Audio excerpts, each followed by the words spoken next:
Agora que a gente já entendeu como as chaves funcionam, como elas são importantes para a autenticação das transações e como as transações funcionam, pelo menos de maneira básica, vamos entender como tudo isso é contabilizado, como é o sistema de contabilidade, o registro contábil. Quando você tem um arquivo muito importante, o que você faz? Backup. Você tem um documento importante, um TCC, um trabalho, você não vai deixar salvo em um lugar somente, porque a chance de você perder esse documento, dele se corromper é muito grande. Você faz um backup, ou vários. As grandes empresas também fazem isso. Uma Amazon, qualquer grande empresa, ela tem as informações em mais de um data center, em mais de uma base de dados. Isso se chama base de dados descentralizada. O Bitcoin funciona da mesma maneira, mas o Bitcoin é um código aberto, é um software que qualquer um pode baixar, pode rodar ele no próprio computador. Você pode baixar toda a informação da blockchain do Bitcoin, desde a primeira transação, desde o bloco Gênesis, que é o primeiro bloco. E você pode participar da validação, da autenticação das transações, girando esse software. Isso a gente vai aprofundar também. Mas, basicamente, o que acontece? Milhares de pessoas no mundo inteiro, talvez milhões de pessoas, vão baixar, vão ter uma cópia, vão ter um backup de todas as transações, de toda a cadeia de blocos. Então fica muito difícil alguém adulterar essa cadeia. Todos esses blocos, eles são conectados através de hashes, através de criptografia, que a gente vai aprender. Todos eles são interconectados. Então, se você tenta adulterar um bloco, todos os outros sofrem alterações. Então você não consegue, os outros nós, eles vão invalidar essa cadeia, porque eles vão perceber todas as adulterações. Por isso que eles dizem que a blockchain ela é imutável. Existe uma chance de alterar? Existe, como a gente já falou, mas a probabilidade é tão ínfima, tão pequena, que nós consideramos ela como imutável. E quanto mais para trás está o bloco, mais difícil de adulterar, mas a gente vai chegar lá. O que eu quero colocar aqui é, de maneira geral, a base, como o Bitcoin funciona. São milhares de computadores ou milhões de computadores no mundo inteiro que fazem o download de toda essa blockchain, que rodam o software do Bitcoin e trabalham juntos para autenticar, para validar as transações. As várias transações são colocadas num bloco, esse bloco é proposto, validado e encaixa na blockchain. E todas as informações ali, todos os blocos conectados via internet vão ter essas informações. Então, basicamente, é assim que funciona. Então, recapitulando, diversos computadores rodam o software do Bitcoin e eles analisam as transações, os blocos e os validam. Mas como? O Bitcoin tem uma série de regras para você validar o bloco. Então, todos os nós, que são os mineradores, a gente vai ver depois, mas todos os nós participantes, eles ficam numa corrida para tentar encontrar o bloco com as especificações corretas.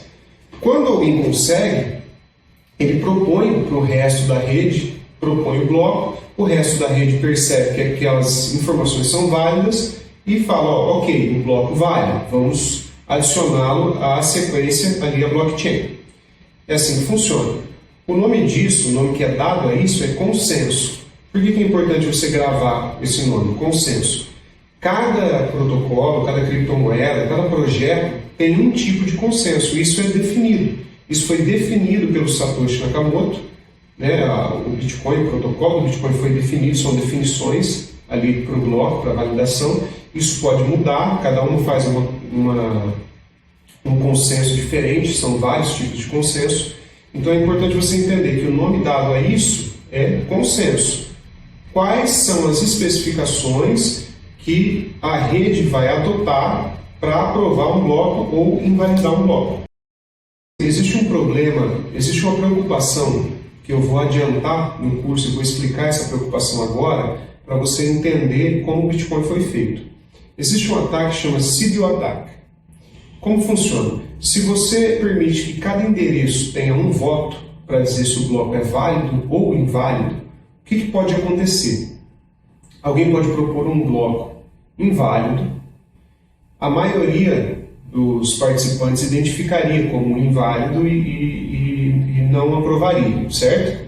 Mas e se essa pessoa mal intencionada, e se ela gerar milhares, milhões de endereços, e aí ela seria a maioria, né? Ela, como se ela tivesse gerado milhões de votos e agora ela é a maioria, e ela poderia votar que um bloco inválido vai ser adicionado ao blockchain. Isso chama sigiloataque. A gente vai falar mais dos ataques, das preocupações no futuro, mas para que você entenda. O que o Satoshi Nakamoto fez? O que ele pensou? Bom, se eu condicionar esse trabalho de validação a algum recurso escasso, eu consigo eliminar a possibilidade dessa criação de milhares, milhões de identidades falsas, né, de votos falsos. Então, o Satoshi Nakamoto falou, eu vou produzir uma forma de consenso, né, que exija o uso de força computacional. Porque você não vai conseguir aumentar exponencialmente a força computacional sem um custo elevadíssimo. Fazendo isso, o que você faz? Cada pessoa, essa era a ideia, depois ela saiu um pouco disso.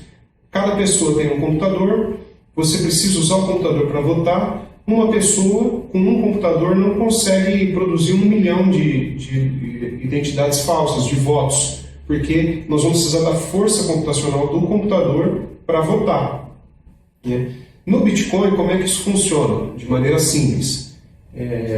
Você precisa resolver um enigma. Você tem um enigma e você precisa resolver. Você precisa encontrar um determinado número que torna o bloco válido. E para isso não tem outro caminho a não ser tentativa e erro.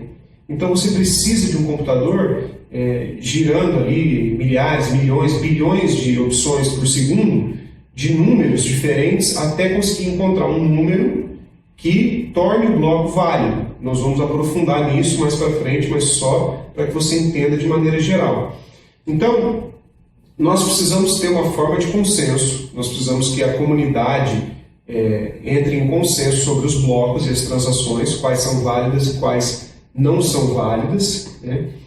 Esse consenso tem várias maneiras. O Bitcoin, né, o Satoshi Nakamoto no Bitcoin instituiu uma forma de consenso que chama Proof of Work, prova de trabalho, em que ele vincula a força computacional às especificações do bloco. Você precisa achar uma hash do bloco, né, um número de bloco compatível com aquelas especificações, e para isso você precisa ficar fazendo tentativa e erro num número até conseguir um bloco válido.